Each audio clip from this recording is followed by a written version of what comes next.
आज वाटूर ग्रामपंचायत अंतर्गत सकाळी 10:30 वाजता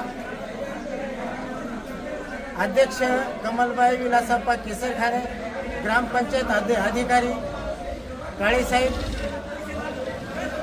ही सकाळी 10:30 वाजता ग्रामसभा सुरू करण्यात आली।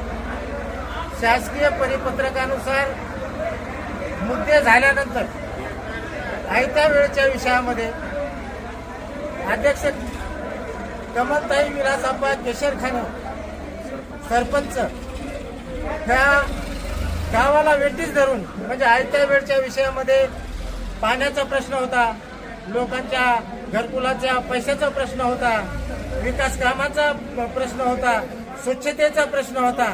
ह्या सगळ्या गोष्टीला बगल देऊन गावाला वेटीस धरून अध्यक्ष निघून गेले आहेत आणि आयत्या वेळच्या विषयाला अध्यक्षांनी मान्यता दिली नाही।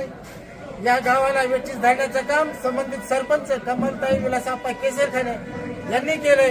गावानं मोठ्या उमेदीनं सरपंच आणि या सभागृहाला निवडून दिलं, परंतु गावावर या उन्हाळ्याच्या कडाक्याच्या दिवसामध्ये 8 ते 10 महिन्यापासून वॉटर ग्रीडचं पाणी नाही, पर्यायी व्यवस्था इथं दैफळवरून येणारी पाईपलाईन आहे, दुसरी पाकणीहून येणारी पाईपलाईन आहे। ह्या दोन्ही योजना बंद आहेत, त्याही सुरळीत केल्या नाहीत। पाण्याची व्यवस्था नाही, स्वच्छतेची व्यवस्था नाही।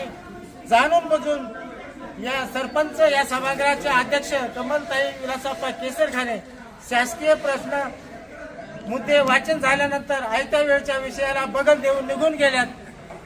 या ग्रामसभेमध्ये या सरपंचाचा प्रश्न न ऐकून घेतल्यामुळे